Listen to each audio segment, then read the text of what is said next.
안녕하세요. 요즘 주변에서 체중 감량 주사제, 그 GLP-1 이야기 정말 많이 들리죠. 노보 노디스크랑 일라이 릴리 이 두 회사가 벌이는 전쟁을 보고 있으면 정말 흥미진진해요. 맞아요. 마치 거대한 IT 기업들 경쟁 보는 것 같달까요? 네네. 이거 단순히 신약 하나 나왔다 이런 차원이 아니죠. 제약산업이라는 게 얼마나 역동적인지 그 본질을 딱 압축해서 보여주는 사건이에요. 아, 한순간의 혁신이 어떻게 시장 전체를 뒤흔들고 또 순식간에 어떻게 따라잡히는지 정말 생생하게 드러나잖아요. 바로 그 지점. 그 지점 때문에 오늘 저희가 이 주제를 좀 깊게 파고들어 보려고 합니다.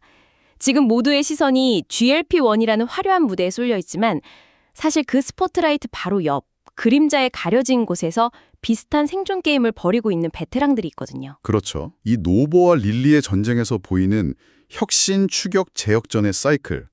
이게 바로 거대 제약사의 숙명과도 같아요.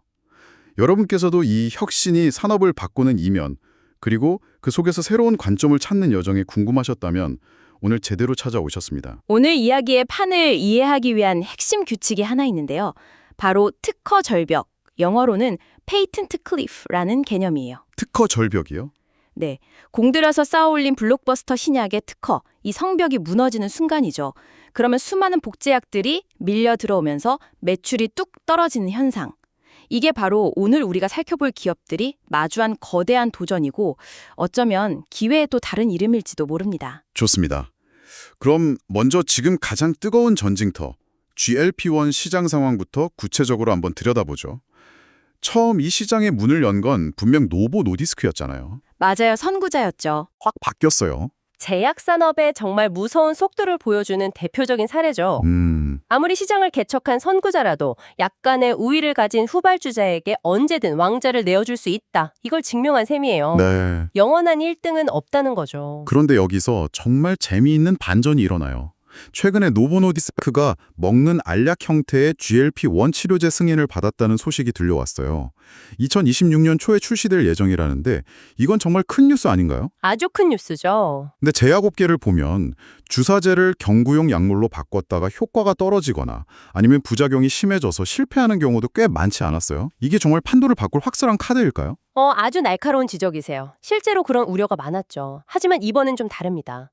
임상 결과를 보니까 주사제 못지않은 효과를 입증했거든요. 오, 이걸 좀 더 큰 그림에서 보면 제약 산업의 그 끊임없는 순환 구조를 다시 한번 보여주는 거예요. 순환 구조요? 네, 선두주자가 잠시 뒤처지는가 싶다가도 완전히 다른 차원의 혁신, 예를 들면 이번엔 편의성이라는 무기를 들고 나와서 다시 게임의 룰을 바꾸는 거죠.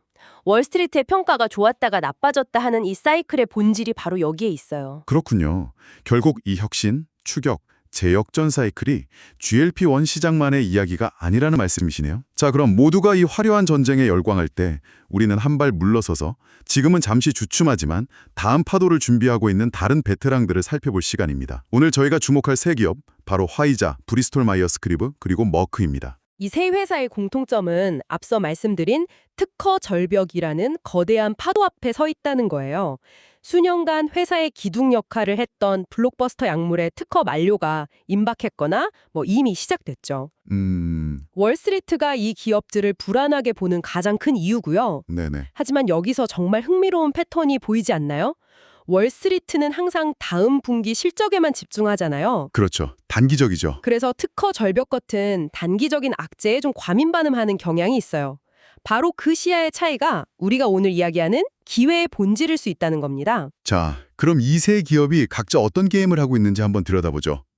리스크와 보상의 관점에서요. 첫 번째 선수는 화이자입니다. 저는 화이자를 가장 극적인 턴어라운드를 꿈꾸는 모험가라고 부르고 싶어요. 숫자가 그 모험의 성격을 아주 명확하게 보여주죠.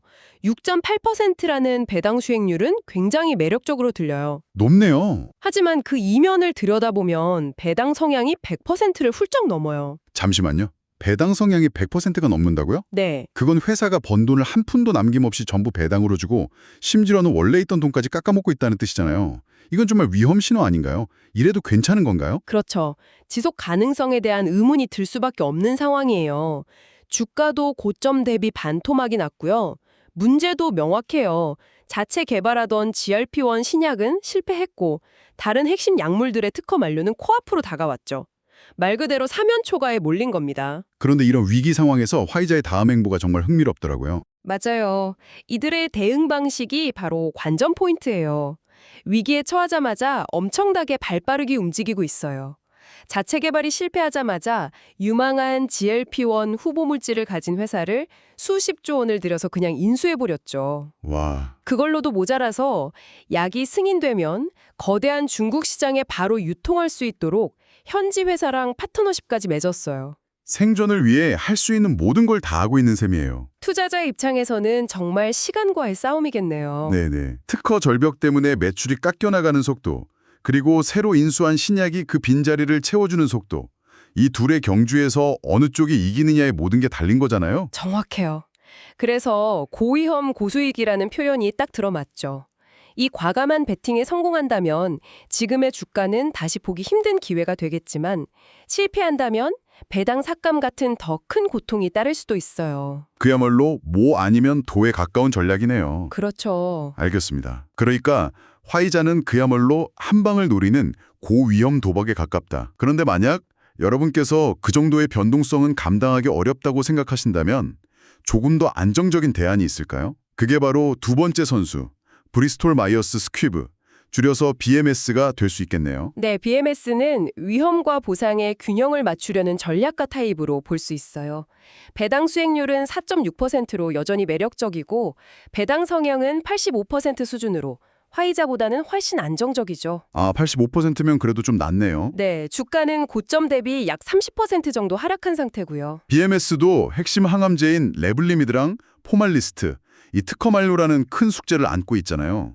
향후 몇 년간 실적이 어려울 거라는 예측이 많던데요. 맞아요. 그 타격은 피할 수 없을 겁니다. 그런데 BMS의 대응 전략은 화이자하고는 결이 좀 달라요. 어떻게 다른가요? 화이자가 GLP-1이라는 특정 구멍을 메우기 위해 핀셋 인수를 했다면 BMS는 훨씬 더 넓은 그물을 던지고 있어요. 이들의 전략은 적극적인 인수합병을 통한 파이프라인 강화와 사업 다각화 이렇게 요약할 수 있죠. 아, 그러니까 하나의 대박 신약에 의존하기보다는 여러 치료 분야에 걸쳐서 유망한 후보 물질들을 꾸준히 사들여서 미래의 포트폴리오 자체를 튼튼하게 만들고 있다는 거군요. 바로 그거예요. 당장 한두해 실적이 나빠지는 건 감수하더라도 5년, 10년 뒤를 보고 회사의 체질 자체를 바꾸고 있는 거죠. 장기적으로는 특허 만료의 공백을 메우고도 남을 새로운 성장 동력들을 여러 개 확보하려는 움직임이에요. 그래서 BMS에 대한 질문은 과연 위기를 극복할 수 있을까? 이게 아니라 언제쯤 본격적인 회복세에 접어들까? 이게 더 적절해요. 그렇군요.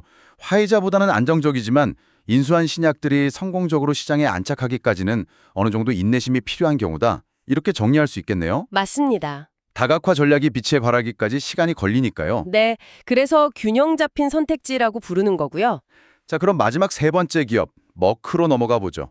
다각화도 좋지만 그 과정의 불확실성마저 피하고 싶은 분들을 위한 가장 안정적인 선택지라고 할 수 있을까요? 정확한 표현입니다. 머크는 시간을 지배하는 노련한 챔피언에 가깝죠. 시간을 지배한다. 네, 배당 수익률은 3.2%로 앞선 두 기업보다 낮지만 배당 성향은 45% 내외로 굉장히 탄탄해요. 아, 45%면 정말 안정적이네요. 그렇죠. 주가 하락폭도 고점 대비 20% 정도로 가장 적고요. 머크도 결국엔 회사를 먹여 살리는 블록버스터 항암제 키트루다의 특허 절벽 문제에서 자유로울 수 없잖아요. 다른 두 회사와 결정적인 차이가 뭔가요? 결정적인 차이는 바로 시간입니다. 시간? 키트루다의 미국 핵심 특허가 만료되는 시점이 2028년이에요.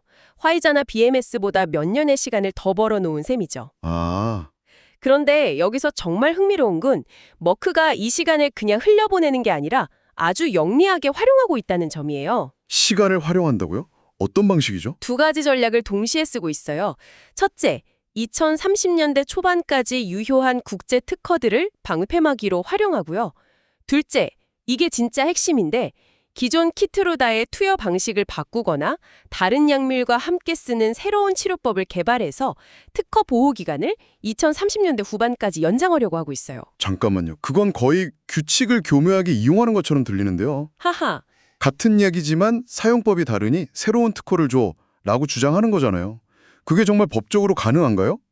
굉장히 영리하면서도 좀 얄밉게 느껴지는데요. 그렇죠. 하지만 이건 제약업계에서 아주 흔하고 합법적인 전략이에요. 특허 상록화, 에버그리닝이라고 부르기도 하죠. 아, 상록화. 네. 기존의 성공을 최대한 오래 유지하면서 그 시간 동안 차세대 블록버스터를 개발할 충분한 여유를 버는 거예요. 단순히 새로운 약을 찾는 능력뿐만 아니라 가진 자산을 극대화하는 경영 능력까지 보여주는 거죠. 이게 바로 머크를 가장 안정적인 선택지로 만드는 이유입니다. 와, 세 회사를 비교해보니 정말 캐릭터가 뚜렷하네요. 정리해보면 화이자는 전 재산을 걸고 로또를 사는 모험가 같고 BMS는 여러 종목에 분산 투자하는 펀드 매니저, 그리고 머크는 만기가 긴 우량 채권을 사놓고 느긋하게 기다리는 자산가처럼 보이네요. 아주 완벽한 비유예요. 자, 그럼 이 모든 것을 종합해보면 우리는 어떤 결론에 이를 수 있을까요? 핵심은 이 거대 제약사들이 결코 만만한 상대가 아니라는 점 같아요. 이들은 특허 절벽이라는 거대한 파도를 수십 년간 몇 번이고 넘어온 베테랑들이잖아요. 오늘 분석에서 가장 중요한 통찰이 바로 그 지점입니다. 월스트리트의 부정적인 시선, 즉 특허 절벽에 대한 단기적인 우려가 역설적으로 장기적인 기회를 만들어내고 있다는 사실이죠. 네네. 겉보기엔 다들 비슷한 위기에 처한 것 같지만 깊게 들여다보니 세 기업 모두 각자의 스타일대로 위기에 대응하는 뚜렷한 전략과 생존 DNA를 가지고 있었잖아요. 화이자는 고위험을 감수하고 빠른 반전을 노리고 BMS는 꾸준한 인수합병으로 체질을 개선하고 머크는 시간을 영리하게 활용하면서 다음 시대를 준비하고 있었죠. 그렇기 때문에 우리가 던져야 할 질문은 이들이 과연 살아남을까? 이게 아니에요. 아, 이들은 거의 확실히 살아남을 겁니다. 진짜 질문은 언제, 그리고 어떤 방식으로 회복할 것인가입니다. 따라서 시장 전체가 비관론에 빠져 있을 때 이 노련한 거인들의 전략을 이해하고 주목하는 것이 현명한 접근이 될 수 있다는 거죠. 오늘 저희의 탐험을 간결하게 요약해 보겠습니다. 우리는 GLP-1 치료자 전쟁이라는 뜨거운 현상에서 시작해서 제약산업의 역동적인 사이클을 이해했고요.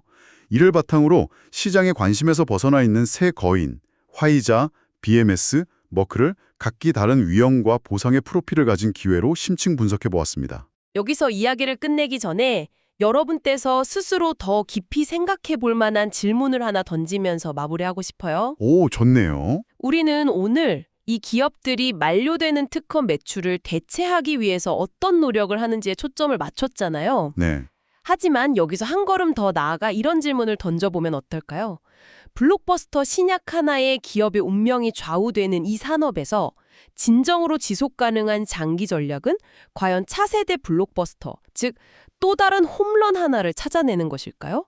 아니면 규모는 좀 작더라도 다양한 질병 영역에서 꾸준히 성공하는 여러 약물로 구성된 안정적인 포트폴리오를 구축하는 것, 즉 여러 개의 안타를 치는 전략일까요? 와, 정말 흥미로운 질문이네요. 하나의 대박, 홈런을 노리는 전략과 꾸준한 성공, 안타를 쌓아가는 전략의 차이. 이건 우리가 기업을 평가하는 근본적인 관점을 바꾸게 할 수도 있겠는데요. 맞아요.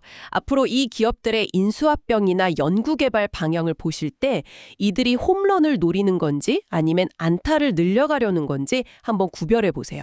아마 제약산업을 바라보는 아주 새로운 시각을 얻게